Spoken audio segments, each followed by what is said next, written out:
So I want you guys to just have a look. If you guys can see this chart,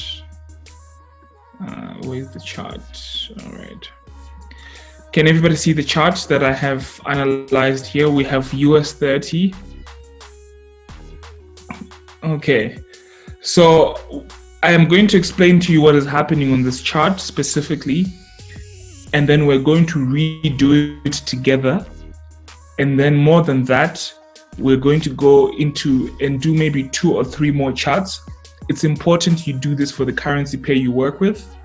And as part of the philosophy of trading, if you look at all the great traders or all the professional traders, they always have 1 or 2 pairs they work with, 3 at max. So each person is then required to decide what pair they want to work with, depending on the characteristics of that currency pair and how it matches their personality type. Because some people like aggressive pairs like me. I like very aggressive pairs such as US30 and gold, and GBP JPY is quite aggressive as well. Euro USD is quite aggressive. So it really depends with you, but I'm not going to spend a lot of time today. I just want to analyze a few charts with you guys, make sure you get the concept, and then from there you can basically continue to analyze your charts for yourself, and then we can share the charts in the group and have an amazing month. So what we have here is we have the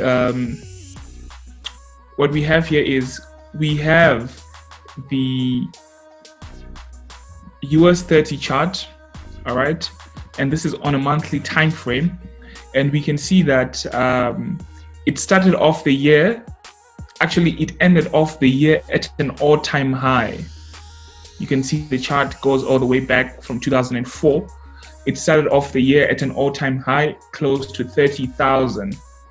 It reached almost 30,000, but then ultimately, because of the corona, the market started dropping drastically, and it dropped from 29,000 in February, 29,500 in February, to 18,200, which is almost 10,000, which is the biggest drop it has ever had in history.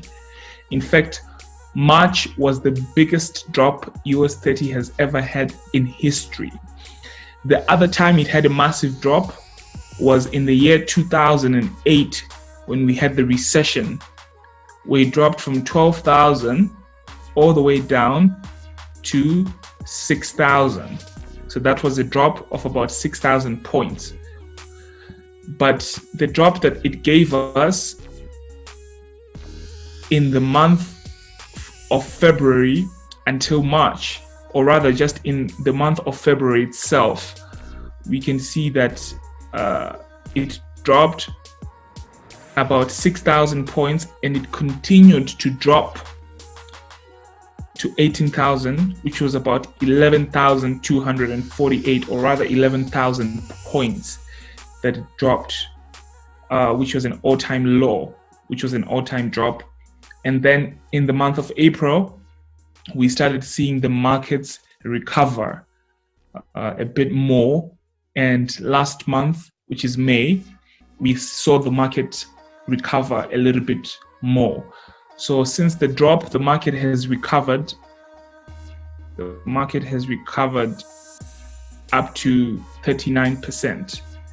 It had a very aggressive drop of more than 38% as well. So basically, it recovered to a neutral position. Since the downfall, it has recovered to a neutral position.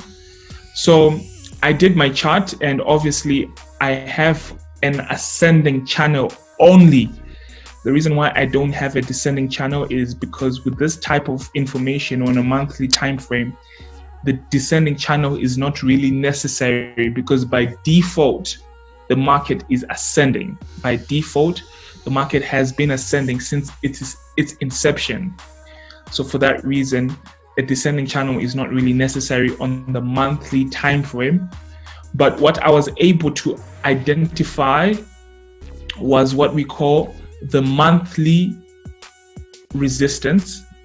The monthly support, which was in the month of May, which was about 24,260. And then the monthly resistance was 25,757. So these are two significant points that we'll be working with in the month of June. If the market decides to drop in the month of June and it drops below 24,260, we would have begun a downtrend, excuse me. However, if the market manages to break this price of 25,728, the monthly resistance, we would be now going to establish new highs, which means we'd be approaching the upper frame of the zone, which would be about 26,000. And if the market successfully breaks that, then we'll be going all the way to 28,000. So these are the few possibilities that we have. You see, that's the beauty of having your channels. That's the beauty of having your zones. That's the beauty of understanding your monthly support and your monthly resistance. It allows you, right? It allows you to already understand what to expect on a technical level in the next month, because you should have an expectation of the market before anything happens, right? So I'm going to draw the same chart from scratch, and then I'm going to expand it for you guys, especially on a weekly time frame, so that we can see exactly what we want to see. So for example, on a weekly time frame, it means that each of these candles is representing 1 week. So if you look very clearly, right, the reason why I drew this zone and how I came up to understand the monthly support and the monthly resistance is very simple. You can see this is when the month began. This is when the first week. This is in the first week of May. This was in the second week of February, second week of May, third week of May, and the fourth week of May. So if you go on a 4-hour time frame, you can actually see exactly what I'm saying. That since the beginning of May, which is here, right? This was the beginning of May. You can see that the price came all the way down, and then it tested this area, right? And then it went up, and then it still went down, and then it tested it again, and then continued to go down all the way down, and finally it came here and retested it, and finally didn't go down, retested it and finally didn't go down, and went all the way up. So this then becomes our monthly resistance, our monthly support. Our monthly support is the support area of value in which the market then decided to continue the uptrend. That's how you determine your monthly support, right? Because as long as the price was below this line, the uptrend had not begun. Only when the market price went above this area of value, then the uptrend in the month of May began, right? And the highest point that it went up to is just somewhere around here, which is about 26,000. So in fact, this should be edited slightly more. Let me push it up just slightly here. This would be our monthly resistance, because in the whole month, the market did not manage to go beyond this, right? Very well. Now, let's go to a new fresh chart. Before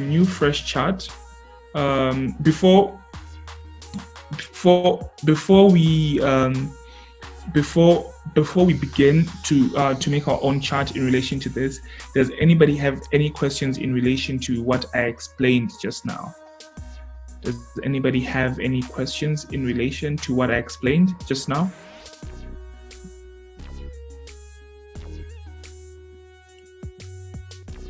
Okay, so I think to make it simple, we would just begin to do this from scratch again.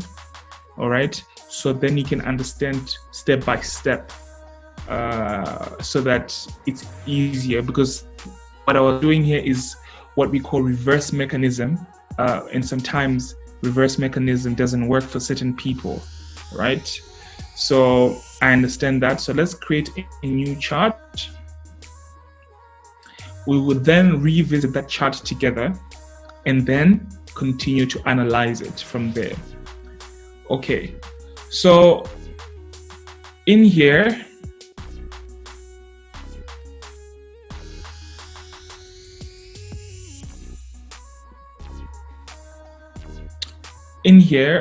right here, we now have our chart.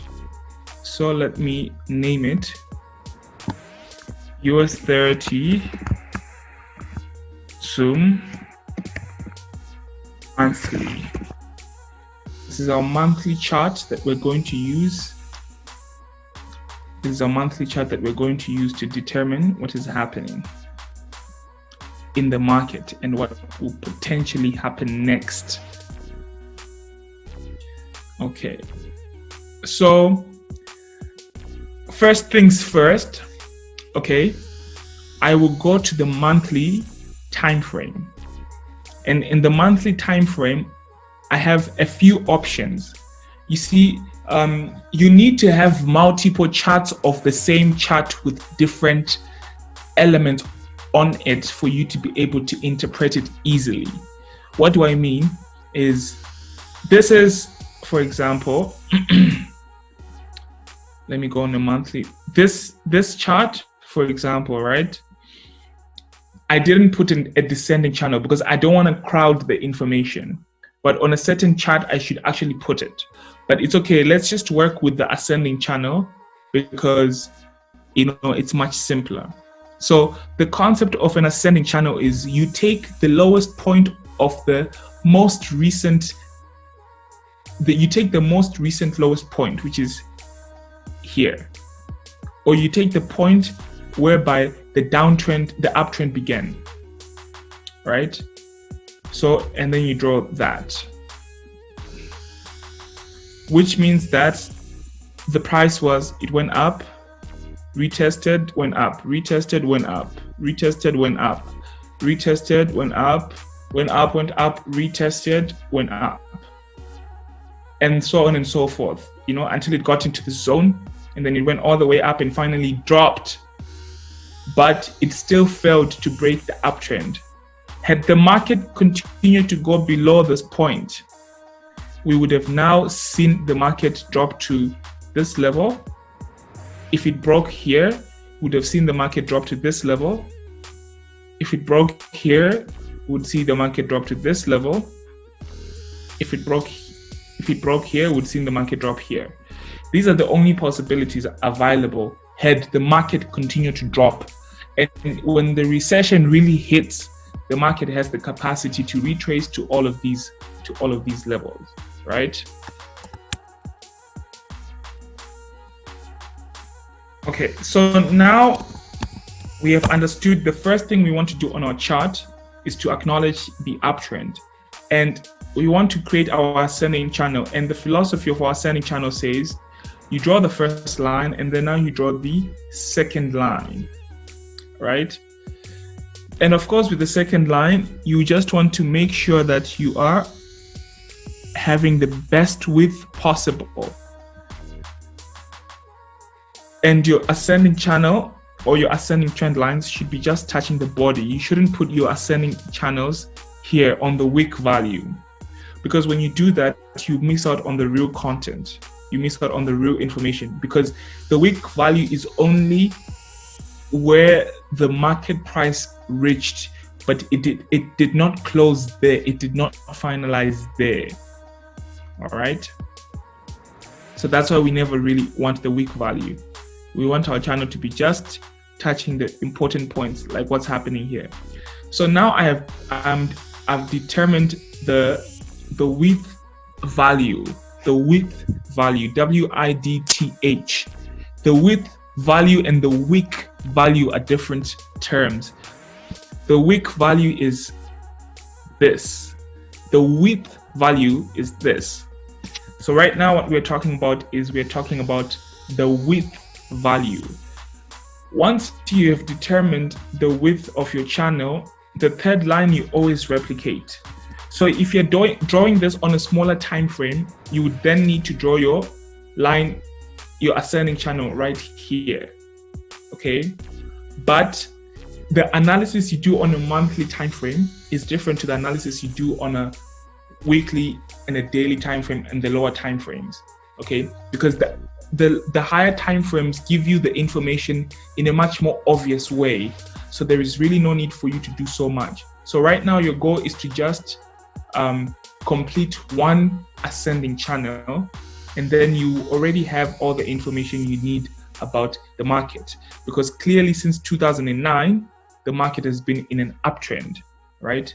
As long as it doesn't break this price, the market is in an uptrend.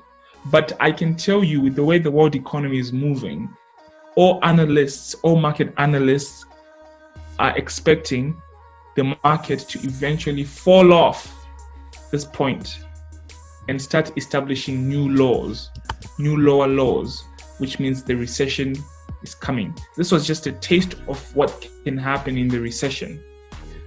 Now we will see the real recession when it comes, and it hasn't come yet. So now I can see my width here is not equal. So what I will do is I will make sure to draw my lines accordingly, like this, right here. Yeah, this is enough. And I would then have to push this somewhere in the middle here. So now I have a perfect looking ascending channel, right? I have a nice looking ascending channel. So I already know right now that based on the theory we understand through the philosophy of trading, that whenever the market fails to break the lowest line in the channel, remember we number these 3, 2, 1. So for you guys to understand, guys, this is very, very deep and very, very deep market analysis. It's not necessary, but if you understand what we're talking about here, you almost become invincible in the market because you will have a clear understanding of what's happening. The clearer your understanding of what's happening in the market, the easier the decisions will be when you want to now trade. So I have numbered them 3, 2, 1, just like this.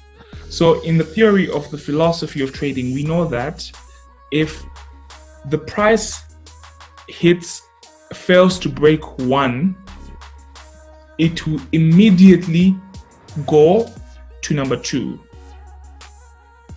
If it fails to break number 2, it will come back to number 1. But if it succeeds to break number 2, it will go to number 3. And if it fails to break number 3, it will come back to number 2. And if it fails to break number 2 to go to number 1, it will go to number 3. And if it fails to break number 3 again, it will come back to number 2. And if it succeeds in breaking number 2, it will go to number 1. And if it fails to break number 1, it will go back to number 2. And if it's at number 2, we now need to wait to see if it's going to break number 2, because if it breaks number 2 in this situation, we know for a fact that we're going to number 3. So based on this alone, I would be expecting, if I were a swing trader, I would be expecting to just buy and hold until the market reaches around this price of 29,000. Why? Because already I can see that in my ascending channel, the market is already at number 2. And as we see now, the market closed over number 2. And we know that when a market closes over number 2, it means that it wants to continue the uptrend, which means that it will go up and retest a bit and ultimately go back to number 3. Let me just check on you guys.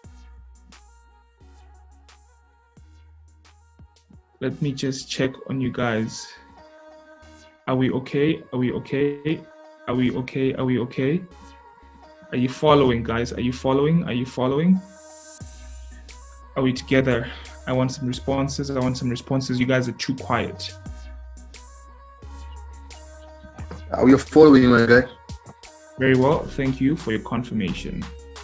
Thank you. Okay. So some people are saying that, when is the right time to buy if you're a monthly trader? Monthly traders are the guys that have big accounts. If you have a $10,000 account, you can become a monthly trader, right? Because you can open a buy with the smallest lot size and you leave it, right? And you leave it. So Cedric here is saying the diagonal support and resistance are more dynamic and more corresponding to the market psychology. Absolutely. You've been learning very well. You've been learning very well. Congratulations to Cedric. He got the point. Why am I not... That's why in this example, I haven't even put the horizontal support and resistance, because the horizontal support and resistance does not supersede the diagonal support and resistance. The diagonal support and resistance, which ultimately forms a channel, is more corresponding to the market psychology. You need to understand that the diagonal support and resistance is always more superior to the horizontal support and resistance. I can give you an example, right? Very simple. Let's open another chart. I always want to spend less time, but the thing is there's so much to explain, and I need to make sure that I thoroughly explain so that everybody understands. Our tagline is trading made elementary. That's the tagline we use in this journey, in the philosophy of trading. That trading made elementary, which means that we should explain to you guys until it's so simple that even if you explain the concept to a 6-year-old, the 6-year-old would understand. All right. So right now what I'm doing is I'm trying to explain to you that diagonal support and resistance supersedes, right? Excuse me.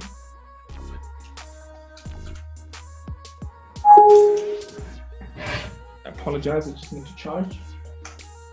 Okay. Diagonal support and resistance is superior to the horizontal support and resistance. Okay. So when you're looking at this chart and this chart are the same, okay? It's the same thing that's happening. It's the same chart. The only difference now is right now we're in the middle of this, of the market already failed to break this resistance, this area, and now this area is our support. So we acknowledge that. And we know for a fact that it would then have to go here, right? But the thing is, with support and resistance, okay, there is no guarantee or there is no high probability in the essence that when the price goes here, you don't know if it's going to come down or if it's going to go up. You can never know. In this scenario, nobody can know. You can't tell whether or not from here, the price will go here and not continue up. You can't tell. You don't know whether it's going to break this time or not. There's no way to tell. But here, when you look at this, there are only two possibilities. When you look at this, there are two possibilities. The first possibility is we already know it either has to go up. We already know that from here, it either has to go up and test here and test this area. And before it tests that area, if it's going to go up, we need it to behave like this. It has to go up, retest, then continue.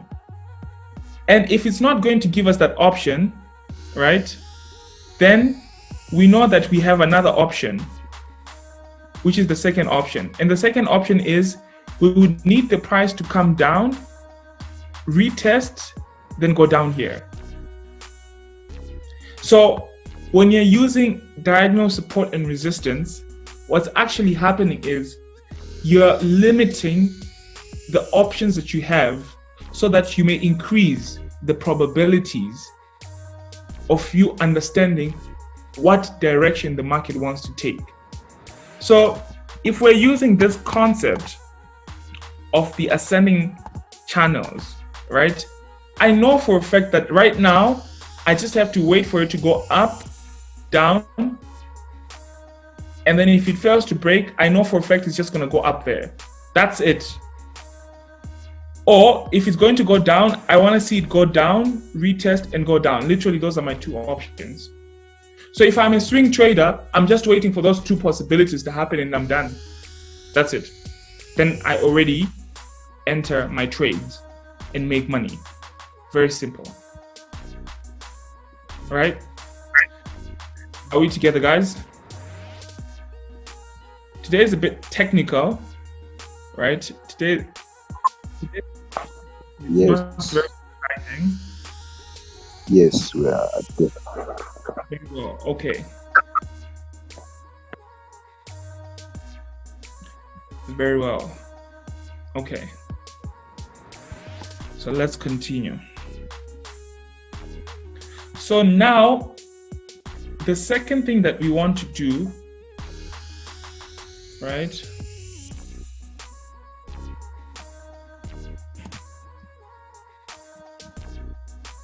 Now that we understand that, we want to go back to our chart. And then we're going to identify a zone, because the zone is already here. So we know that when we're identifying a zone, we take the highest part of the body, not the weak value. The weak value only determines the potential. If I am to give you an analogy to determine the weak value in real life, imagine driving a car. Before you get to Kadoma in Zimbabwe, for example, those that are from Zim would understand this. Before you get to Kadoma, coming from Harare, you would have to drive past Norton. Literally, that's the only way. So the weak value is Norton, but it is not the destination in which you are going to, which is Kadoma. So what I'm trying to say is this is just where the market passed by before it got to its destination. So we can't then use that information as a mathematical calculation to determine what actually happened in the market. Is that clear, guys?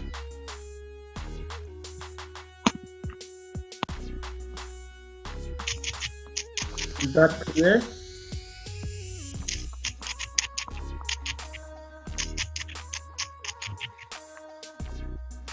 And then Chris says, or going to Kwekwe, then come back. Yes. So the weak value is merely the yes. there's no reason for you to base your decisions on the potential. The weak value is only important when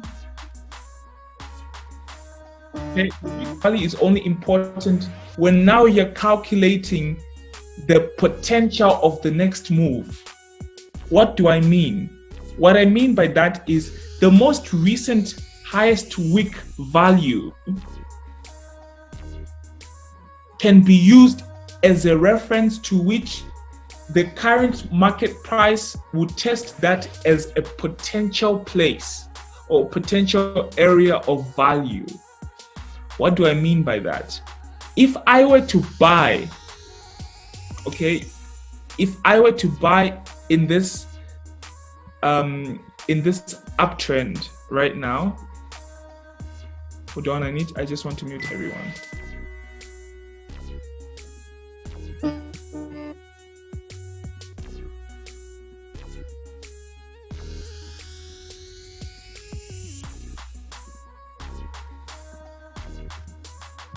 Okay. The weak value is only relevant when you want to test, right, the potential of the next market movement. But you'd have then to use the previous weak value as a point of reference, which means that in this scenario, this would be the previous or the most recent highest weak value here. So there's a possibility that the market, before it even retests, it can go all the way up here, then fail to break this.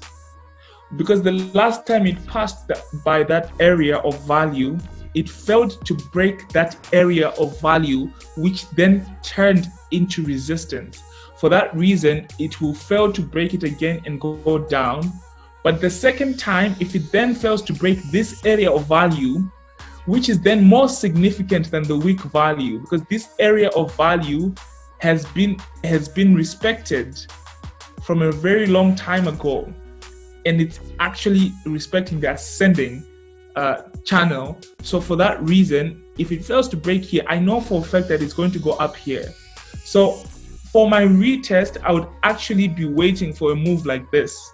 So by default, I could actually take a risk by entering a position with a small lot size, enter it and hold it and put this as my first take profit, because there's a high possibility that the time it arrives here, it will fail to break it and come back. This is the only time that a weak value is important, when you're using it as a reference for your next movement.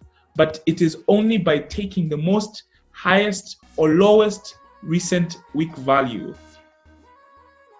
Did you get that, guys?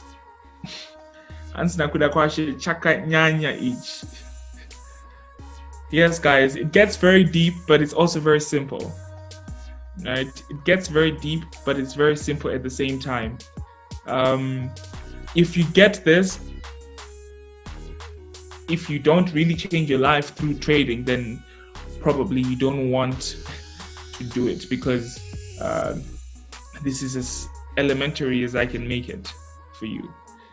So now I want to move on to determine a zone here, right? Because there is nothing more for me to determine. There is no need for me here to determine a descending channel. It's just noise if I do that. It's possible there is a descending channel. It's right here, but it's not necessary. Why it's not necessary is because for now it's my preference in this situation. I don't see the need for me to make the descending channel, because the information I want is already out there in the open. It's pretty straightforward for me right now. There won't be any need for me to put my descending channel, because the information is already pretty clear. When it's like this, it's pretty clear. Instead of putting a descending channel, you will see that when we analyze the other currency pairs on a monthly time frame, there might be a necessity of creating a descending channel. So we'll go through that. I think the session will take 2 to 3 hours, because there's a lot of information you guys need to digest for you guys to become master analysts. As much as you need to become a master analyst, this is only 5% of what you need to become a profitable trader. But this 5% influences the 95%. And the 95%, if you remember, we spoke about it. It's the mental framework. So the simpler or the deeper you understand your 5% will directly affect how well your mental framework is. Because your mental framework is meant to make decisions. Buy or sell, take profit now, put your stop loss here. These are the only decisions, guys, you have to make. You have 4 decisions to make in your mental framework. Only 4. Buy, sell, TP, stop loss. These are the 4 decisions that you need to make. These 4 decisions equate to 95% of the philosophy of trading.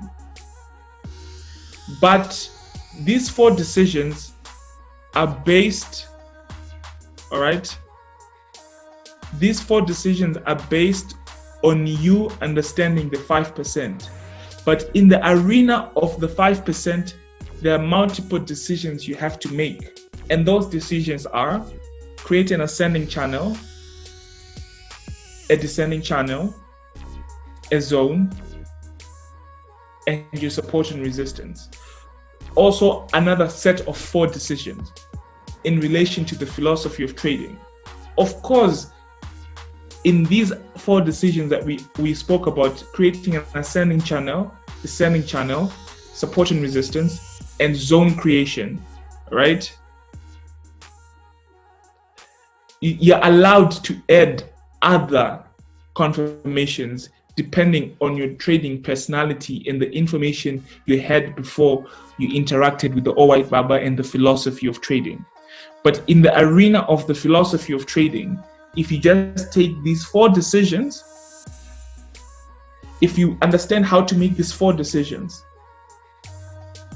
in your technical analysis, which equates to 5%, you would then have a higher probability of having a less corrupted mental framework, which then resembles the 95% of the philosophy of trading.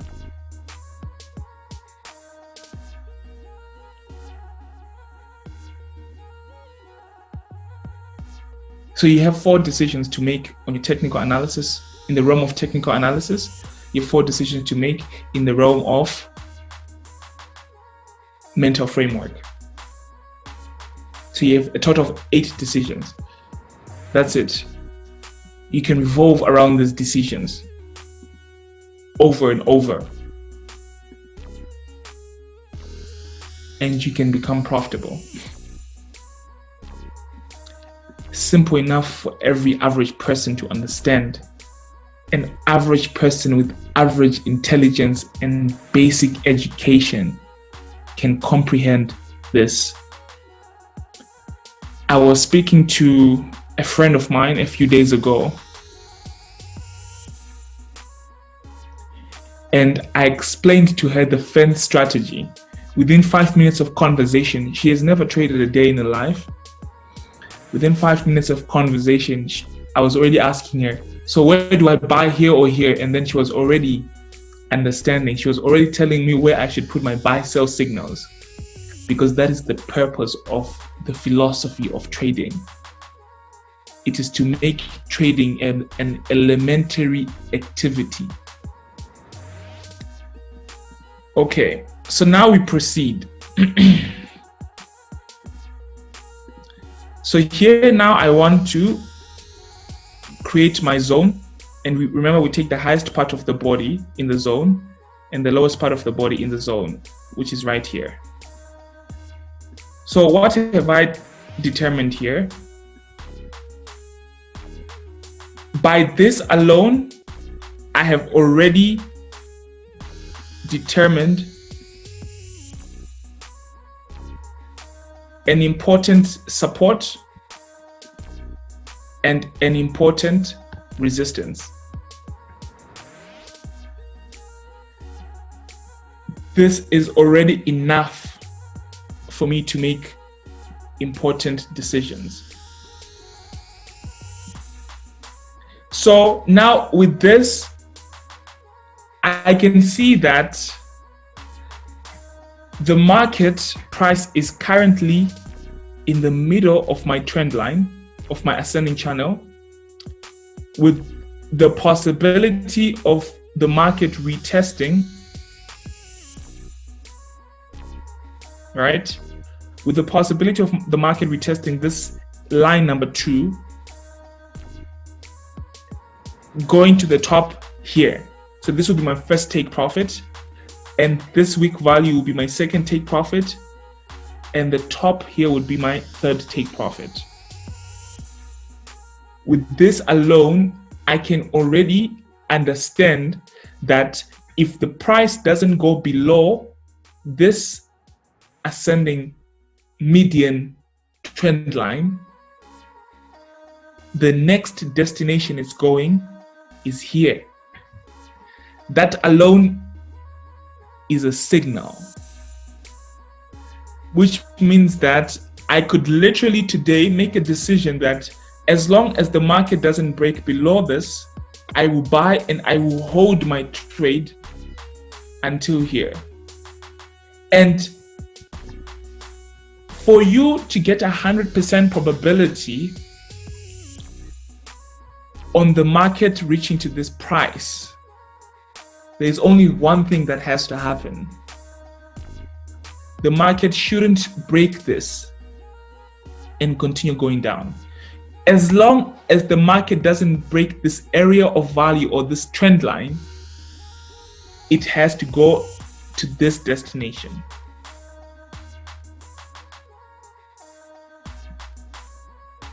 As long as that happens, it has to go here. And as long as the market breaks this area of value, it will break it and retest. It has to go at least here, because this was the most recent highest week value. There's a reason the wick is there. It is because this is actually an area of resistance. If you draw it all the way here, you can see that every time the price came within the zone, it was rejected. It was rejected here for the first time. Okay, it was rejected here for the first time in July 2019. It was rejected here for the second time in August 2019. It was rejected here for the third time in September 2019. It was rejected here for the fifth time. For the fourth time, in October 2019, until it broke this area of value, and it went all the way up, and it actually retested it, and it continued to go up until it came down in February, and then it tried to retest it again, and it failed to break that area, and finally it rested by dropping. So it means the next time the price is going to come here, it is going to have a difficult time breaking this area of value. But as long as the market doesn't break here, this area of value, it has to go and test this area of value. And then from there, it has to go here. And then from there, it has to go here. These are the only possibilities left.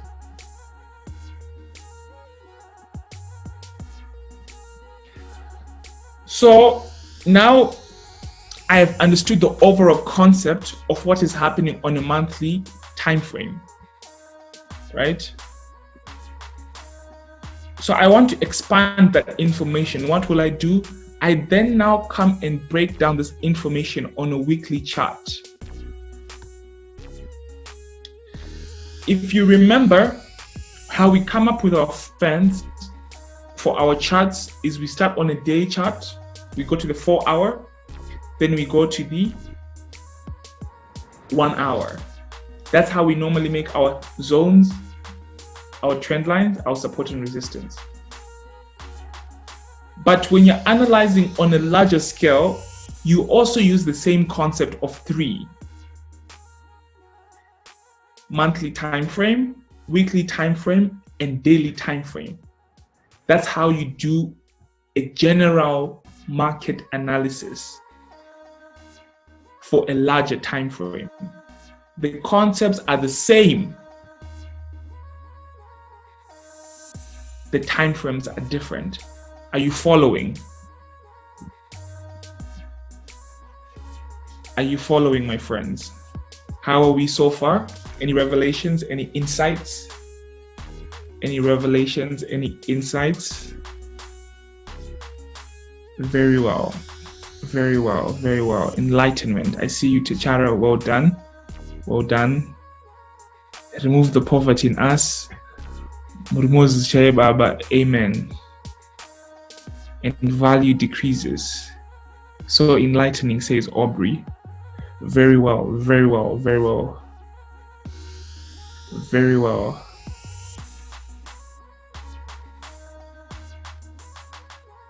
So someone is asking, so which support and resistance has more impact on time frame? The highest. This is what I'm going to show you now. These support areas of support and resistance that we are finding now, these are the ones that are most important. Any support and resistance that you identify on a larger time frame is superior to the support and resistance you determine on a lower time frame, which means that if you start from a 15-minute chart, any support and resistance you determine on a 15-minute chart and the support and resistance you determine on a 30-minute chart, the support and resistance that you identify on a 30-minute chart is superior to the support and resistance that you find on the 15-minute chart. This is why professionals only trade the 1 hour, 4 hour, and day time frame. They trade those time frames because those support, those areas of value, we call them, are superior.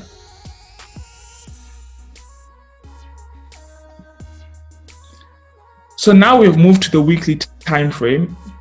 And when we move to the weekly time frame, remember, we want our main concentration right now is what happened in the month of May, right?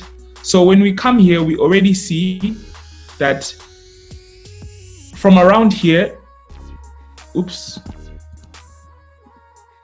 from around here, we can already notice something. There's a zone.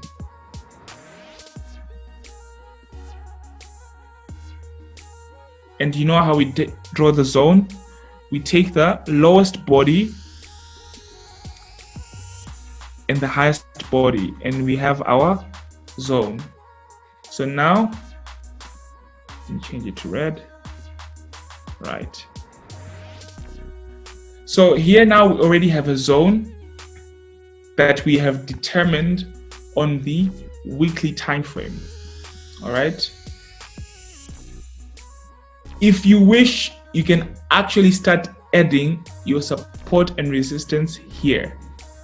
But I don't want to add my support and resistance yet because I want to be able to determine the monthly support and resistance of the month of May in relation to this pair that I'm looking at. And you do that on a day time frame. So now I have identified a zone. I'm happy with that. I can identify more zones if I want, if I wish to. This is a lower zone, right? If I wish to. This is a lower zone that goes all the way here. But I'm not going to do that. I'm just going to leave it here. Then I'm also going to acknowledge another zone all the way up here.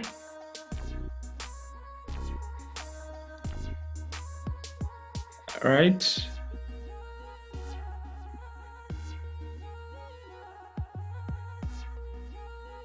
Right here.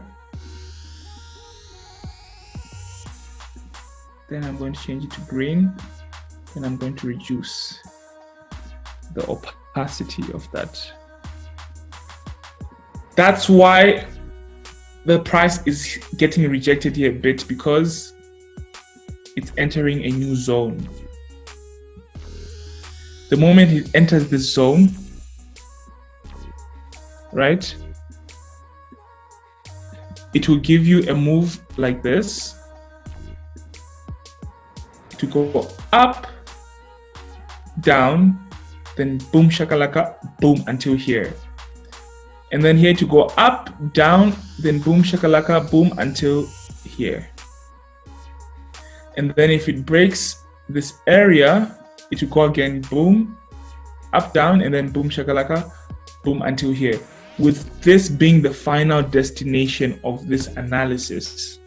Beyond that, you can't perceive it because you don't have the information yet. The market hasn't behaved to that extent, so it is difficult for you to perceive it.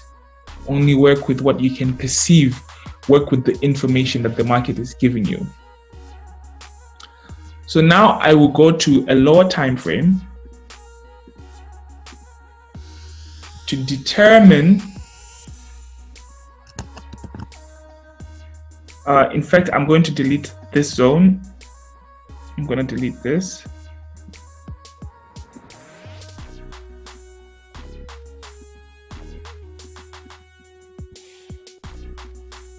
But I'm going to expand this one. Just to simplify my life, okay? Which means that if the market drops from here, okay, let's do this.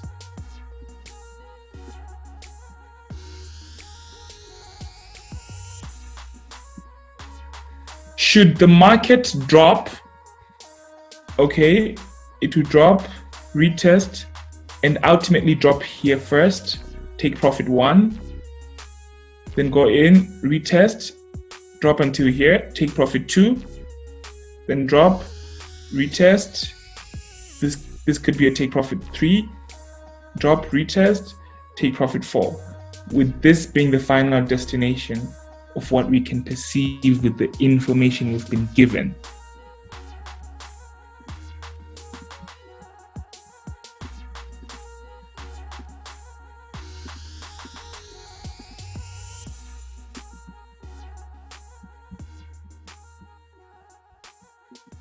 So now I've identified my zones on a weekly chart.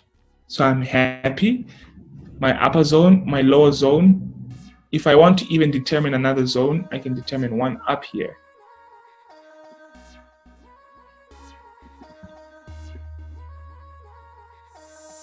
Taking the highest part of the body and the lowest part of the body in that area. Okay. Change it to orange. These 3 areas that I have determined, these are very, very significant areas of value. The market will worship these areas of value, not because it's me who drew them, but because it is the information that the market is giving me.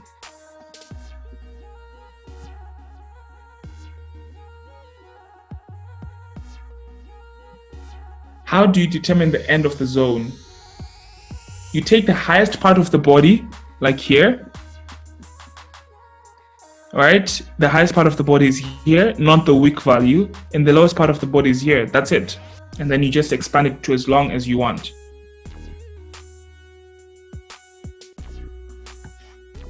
Retesting, guys, works the same regardless of what it is.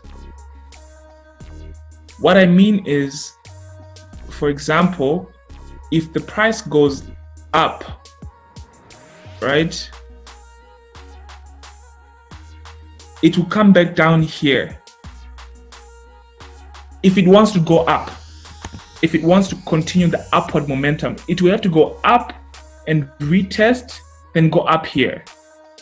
If it still wants to continue the upward momentum, it has to go up and come down, then go up and respect this area of value, because the highest wick value outside the zone is also an area of resistance. So it will come down again and retest. If it still wants to continue to go up, it will go up all the way until here. If it wants to continue to go up, it has to go inside here, break, and then go all the way up here. And then if it wants to continue going up, it has to go up, retest, and go up here. This is how the market behaves. It's not me who created this. This is just the market behavior. It always has to go up, come down, then go up. If the market wants to go down, it will have to drop, retest to make sure it's done with this area of value, go all the way here. Okay, and then it will go in, and then it will retest, and then it will fail to go back up and drop. And then it will retest and then drop. Then it will retest and drop. That's how it moves. The market moves like that. Why does the market move like that? Because the market is a direct communication of different people from different backgrounds that are all participating in the same sport, for example. So it's different behaviors communicating back and forth. And at every point in the market,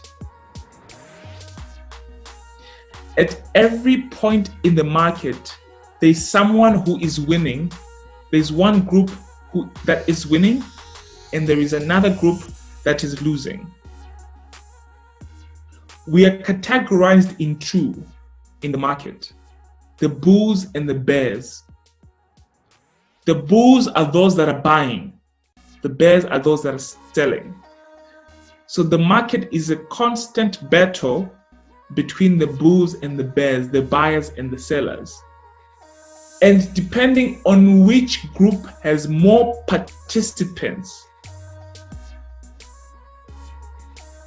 that is the direction in which the market will take. A simpler analogy of what the market is really about can be derived from the game we call tug of war, whereby we have the same rope distributed between two teams, the same market distributed between two groups, bulls and bears, buyers and sellers. We could actually have the same number of participants in that game of tug of war. We could have team A that has 10 candidates and have team B that has 10 candidates. But the team that wins is the team that has more power. That is the team that wins. The team that has more power. It is not necessarily about the number of participants. How do you translate that into the language of the market? It means that we could have 1 million participants and we equally distribute them. Let's say 1 million participants, we equally distribute them to buy and sell. So we say, you guys, you're 500,000, you're allowed to sell. You 500,000, you're allowed to buy. The power in which will determine who the winner is the capital value that is being worked with within the two teams. That's why at a specific time, we always have the market moving towards a certain direction, because there are more people that are placing their money towards that direction. Hence, the market will move towards that direction.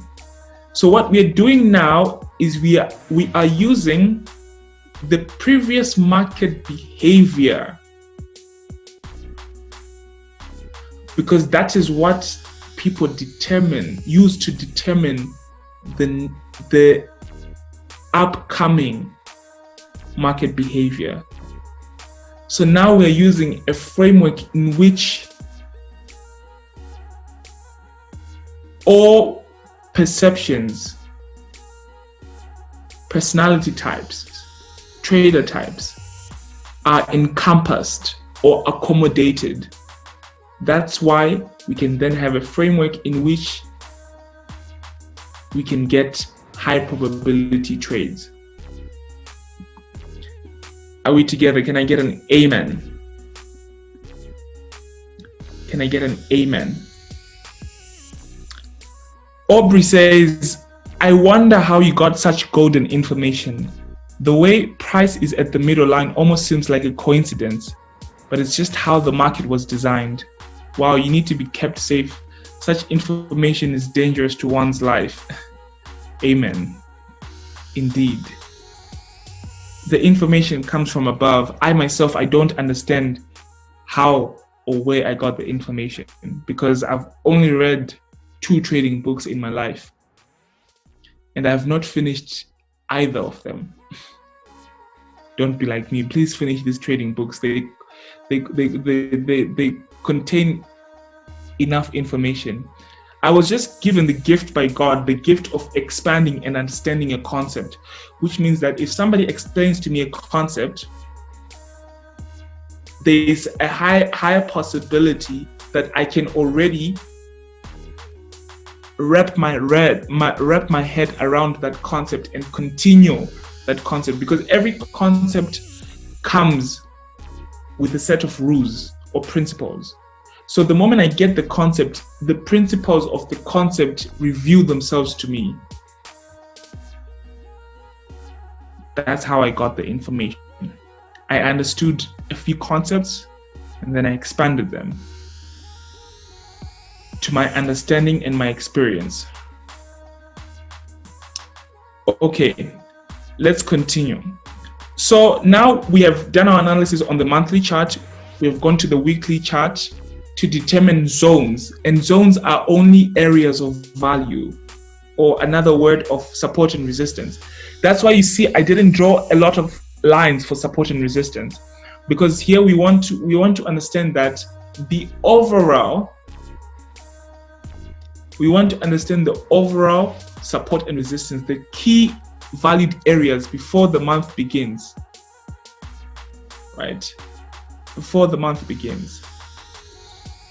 Okay, great. So now I will go to the daily time frame. On the daily time frame is where we determine our monthly support and our monthly resistance. What do I mean by that?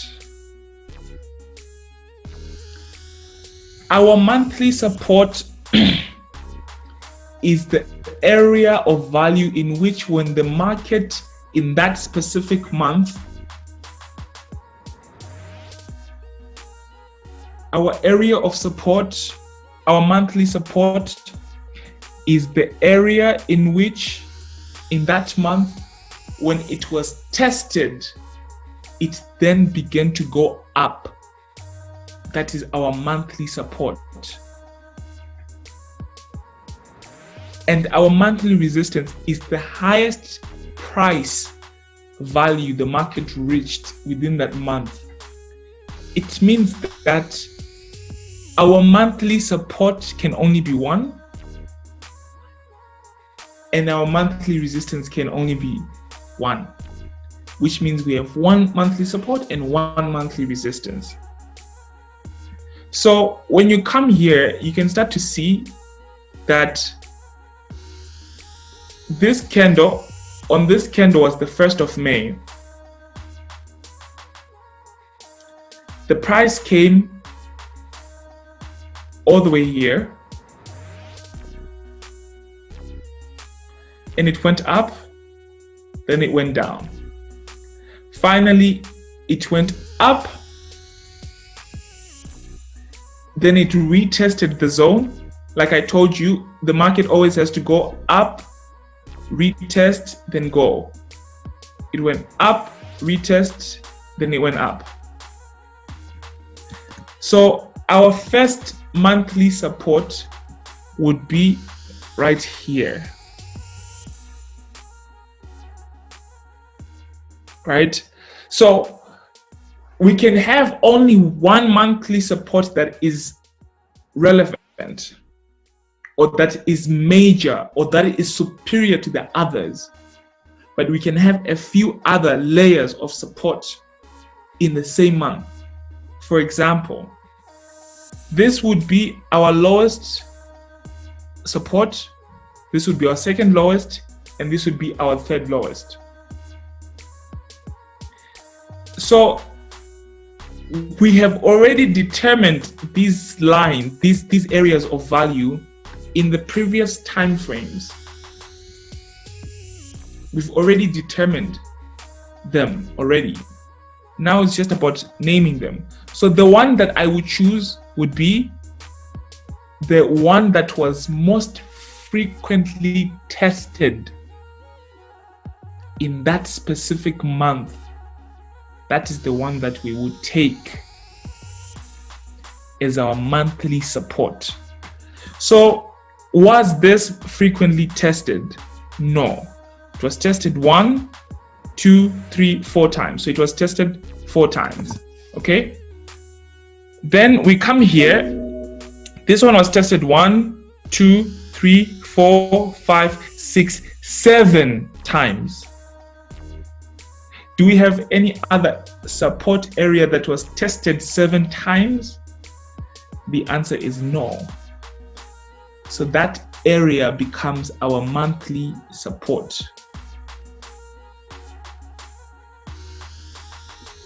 Are we together? Are we together, my friends? The area that was tested the most within that month is our monthly key level.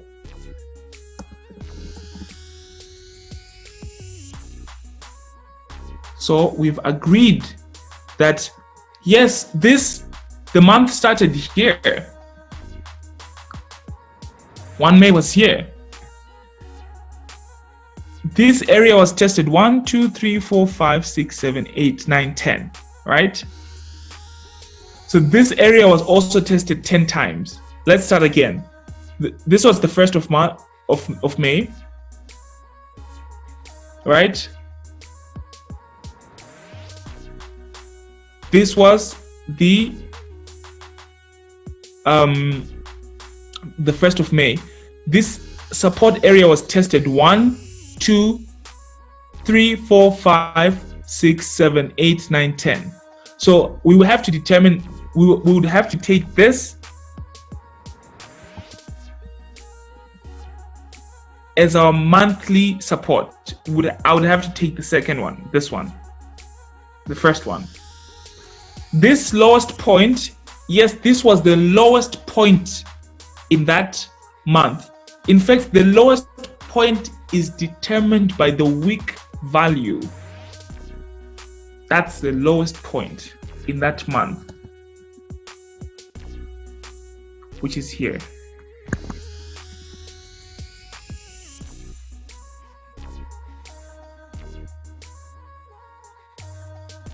But our monthly support is this one that was most tested in the month of May. It was tested on the 1st of May, on the 2nd of May, on the 3rd of May, on the 5th of May, on the 12th of May, on the 13th of May, on the 14th of May, on the 15th of May, on the 18th of May. It was tested the most, so that becomes our monthly support. Then our highest point, right, is the highest week value.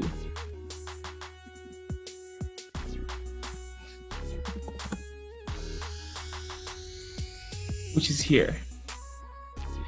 So it's safe to say that in the month of May, US30 moved about, sorry, just give me a moment. Let me fix this like this.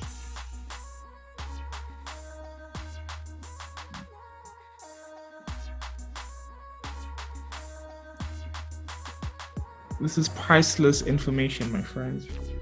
I downloaded it from the spirit realm. No one taught me. I didn't even learn it somewhere. Believe it or not. Okay, So the lowest point was here, and the highest point was here. So in the month of May, the Dow Jones increased by 13.63%. That's how the professionals look at it. And it grew with about 3,100 points. That is the summary we can have for the summary. We can say lowest point was here. Let's say 22,783, 22,780. Let's say, for example, for rounding off for rounding off reasons, right? The highest point was 25,850. I'm rounding it off, 850. Percentage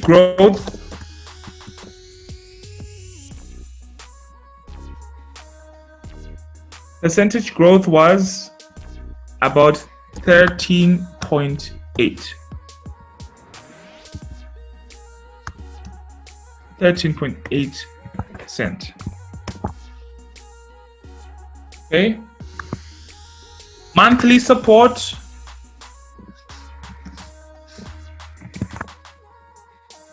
was right here, which we agreed was about 23,615. Monthly resistance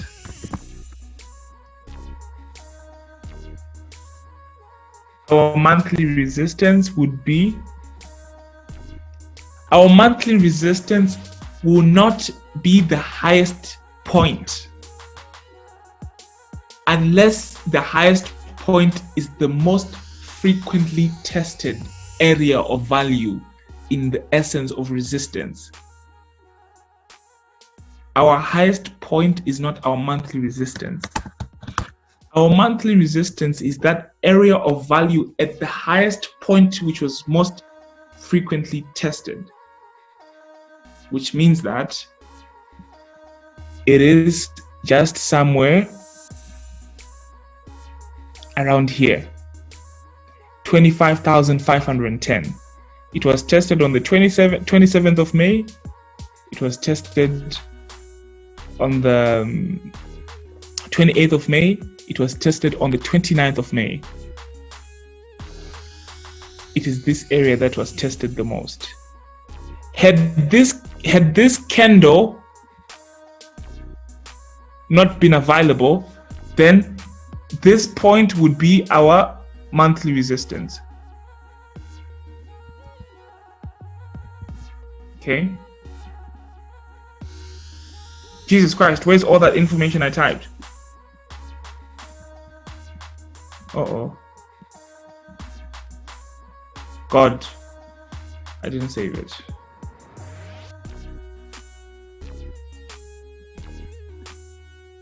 It's okay. Let's start again. Lowest point. Highest point.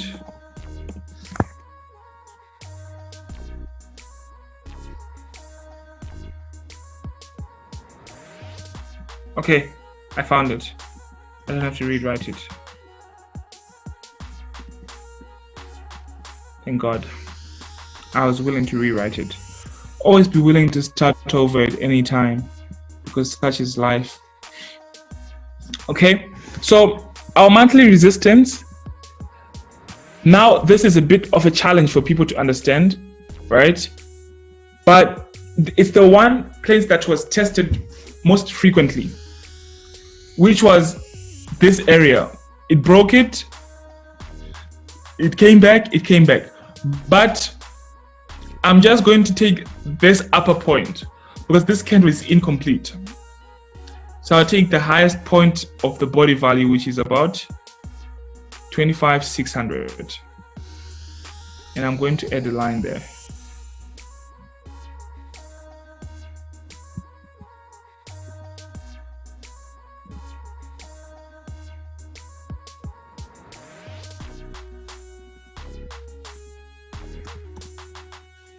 Right. So now I have this information. Okay. This is the highest point. This is a monthly support.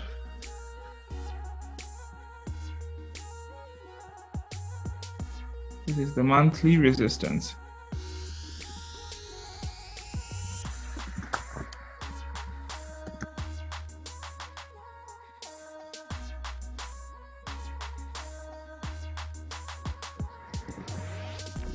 Right. So now I have all this information. What am I going to do with all of this information? So now I know what happened, that, you know, it traveled about 3,000 points between the lowest and the highest point, right? That's why we trade the Dow Jones, because it travels a lot between the lowest and the highest point. It moves a lot, right? And we know that our monthly support was here. Okay, so the monthly support of the month of May and the monthly resistance of the month of May are relevant in the month of June. These are the two most relevant points. These are the two most relevant points, which means that in the month of June, if the market price doesn't break the previous monthly resistance of May, there's a high possibility it is forced to go and retest the monthly support of May. Which means that in the month of May, in the month of June, if the price doesn't break this area of value, it has to come and test this area of value. Why? Just because that's how it works. Because the market will be moving in those two ranges. You understand? But should the market succeed in breaking this area of value, okay, should the market succeed in breaking this, hold on, I want to put this here.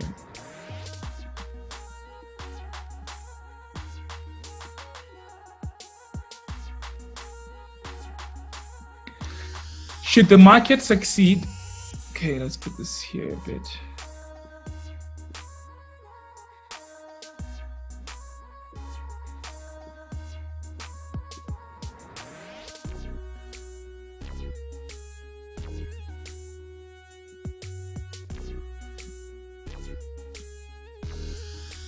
Should the market succeed in breaking this area of value, we already know that we have our ascending channel, which you can see, this is number 3, right?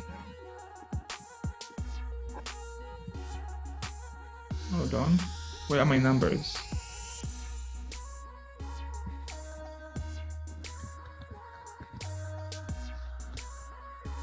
Number 3, number 2,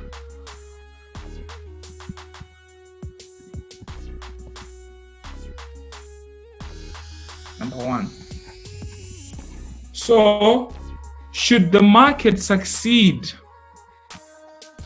in breaking the monthly resistance, and the monthly resistance just so happens to be on top of ascending channel number 2, all right? The monthly resistance is right here on top of channel number 2. This is channel number 2. This is where it's passing by. But the market, in fact, closed on top of number 2. And we know what that means. If the market is closed on top of number 2, it means that it wants to continue the uptrend. So the market might even open with a gap from somewhere here, because it closed above the ascending channel and it already did go up, retest, then go up. It has already fulfilled that part.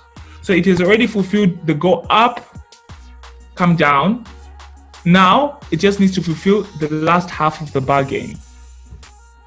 Yes, the market could actually open below this. It's possible, because the valuation could have changed over the weekend. But also remember, what is US30? This is why I was saying that you need to have one currency pair that you understand, because you have to understand that US30, all right, is the composition of the 30 industrial companies, right? So you can do this. US30 May review, right, on the internet. Any website you can see it. Hold on. Okay, okay, Dow Jones May 2020.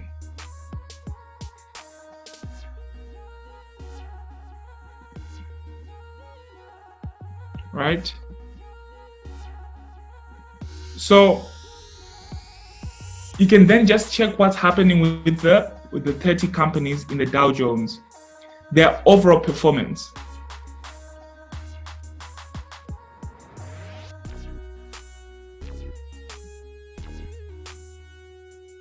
So, in general, it performed well. It performed better, okay? In general, it performed better. It's clear because we saw that it grew by 13 point something %, right? So, you can see, oh, okay, I'll make an account for Bloomberg later. But you can see that US stocks end rally, right? Basically, they ended the month going up, as you can see here. It was going up in the month. And if you look at the US 30 companies,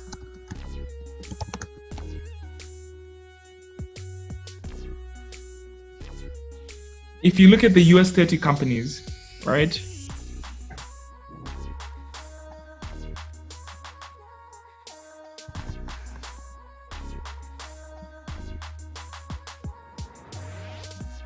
Okay, my internet is, I don't know why my internet is misbehaving. I wanted to show you the list of the companies, right? These are the companies. If you look at them, you can start to see that most of these companies, they performed really well in the month of May. That's why the price went up, because their value increased in general. So what that means is there's a high possibility when the markets open, it will be going up. And now we already know that it already closed above our number 2 ascending line. Yes, it's a bit below the monthly resistance, but there's a chance that it can break it and continue going up. So with this, now you already know that, okay, now for my month, I'm expecting, if the price doesn't go down, I'm expecting it to go here, number 1, number 2, number 3. Otherwise, I'm expecting it to go here, number 1, number 2, and number 3. And then, of course, if it's really going down, it will go beyond these 3 options that we've identified, the 3 selling options and the 3 buying options. And then you're done already. So now you wait for the opening. That's about it. That's about it, guys. So literally, that's about it.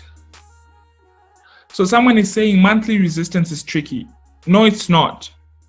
Monthly resistance is the price, is the highest point that the market retested and there is a body value there. That's why in the end I chose here, not here, because this is now already trying to turn into support. The monthly resistance is where the highest point where the body values are. Right? US30 will open in a few hours. In less than 2 to 4 hours, the market will be opening. Most frequently tested area of value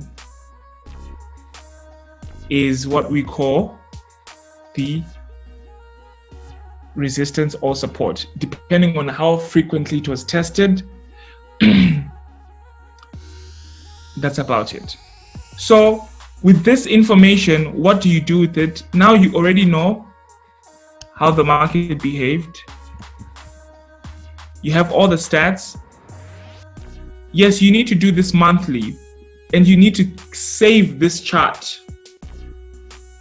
right? So that you can have the next projection for the month of June. It's important. This is the foundation of that analysis. Then within this, if I want to complicate my life, I can, right? If I now want to go really hard, right? If I now want to go really, really hard, I can start to draw my channels again. If I want. It's not necessary, but if you have the capacity to do it, then do it.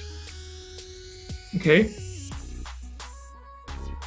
If you have the capacity and the understanding to do it, then do it. But even if you don't, it's not necessary. See, it still gives you the same analysis.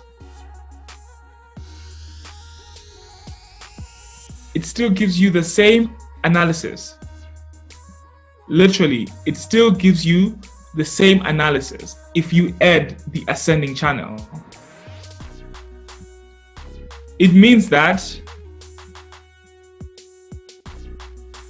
it would try to retest here, and then if it fails, it will go back here, which is anyway what we said. And then if it breaks here, it will go like this and go here, which is anyway what we say. It will go somewhere around here. So this is another confirmation to tell you that whatever we spoke about is correct, basically. So that's why I said it's not necessary. If you have the capacity, then it's possible to do it. You can even start adding a descending channel here. You can even start adding all of those things, right? But it depends with your understanding capacity. Because the thing is, sometimes it's not necessary to have a lot of things, because this ascending channel is actually not necessary. It is only necessary if you want more confirmations. But if you understand it, then by all means, proceed.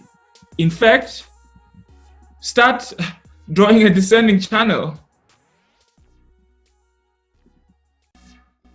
If you really want to go extreme, my friend, I allow you. Do it. It depends with your understanding capacity. Sometimes it's not necessary to complicate it. Remember, my goal is to make this simple for you guys. So even this descending channel is also confirming the same thing. The descending channel is still just telling you the same information from a different point of view. That's when you know that what we're talking about is not guesswork. I'll write a book about this at some point when I'm done with my personal financial goals. You see? So now what is it telling you again? It is telling you that if it fails to break here, it will go up to here. If it breaks, it will come and retest and go still down here, which is technically the same thing. It's just that now you're looking at the market like what Cedric is saying. You're looking at the market from an overview point of view like an eagle. But whatever whatever the descending channel and whatever the ascending channel is implying, we already got to that point with the first framework we created. We already got to that conclusion, regardless. So we have to end our session here. We won't do another chart because of time. This was quite long. So I hope that you can do your monthly chart, send it to me, and then we can see how best we can work with it. But this is just the concept of how you do a monthly chart. And then once you do a monthly chart, right? Once you do your monthly chart, you need to do that chart, the normal chart, right? You would need to do the normal chart, which is here. The one where you start from your day chart, 4 hour and 1 hour. You need to do this chart. This is your normal chart from a basic point of view, right? Which I already taught you guys before how to do it. It's just that my chart looks a bit matrix-like because it's my chart. It depends with what you understand, guys. You understand? It depends with what you understand. So now when you now take your chart,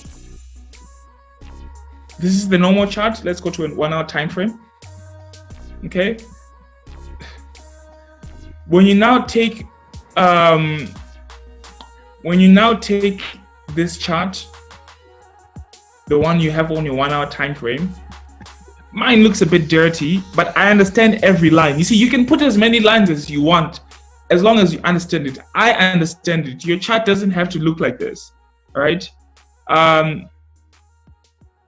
Yeah.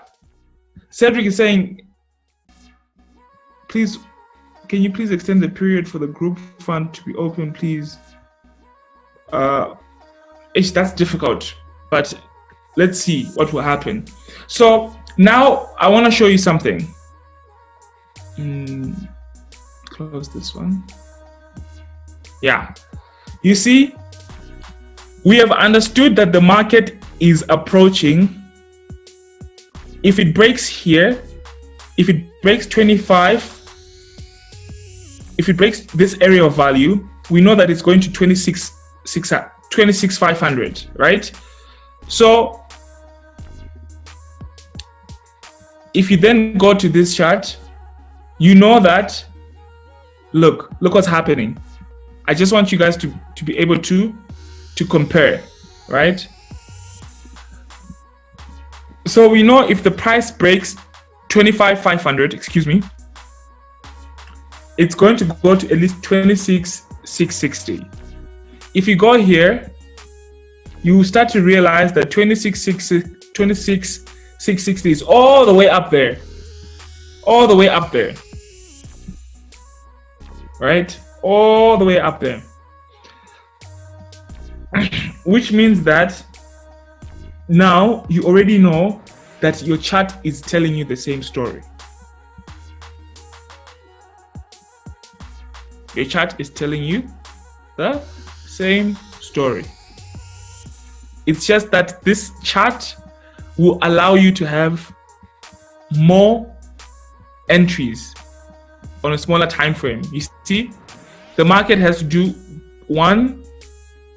If it fails to break, it will go up here, then do this, then go up here. to 25,800. Where's 25,800? 25,800 is just somewhere above here. So you can see now that this chart has more information about the overall trend.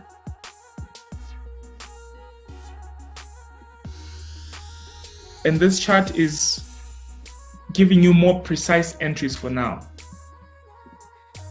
So you choose what you want. You start from here and you choose here. And your life goes on. I want to do another chart, guys. This is already enough. Rewatch the video, get the concept, do your own charts. Because this is, I'm spending way too much time with you guys already. And at a certain point, you guys will not be able to spend this much time with me without the incentive of paying for my time, because I'm losing time. Time is all we have. So just rewatch it. It's enough for now. Someone will post the video in the group, I guess. I want you guys to make money, all of you. Then you come and you pay for the sessions. Then we have the sessions together. So that's why I'm teaching you guys to make money first, before I ask you to pay me for my time, because people don't have the money, right? So we have to teach you to make the money. Then after that, once you're in a financially competent place, then we can start charging each other for time. For now, I'm all yours. This is what I've decided to deliver today. Get the concept, it's enough. What's enough is the concept.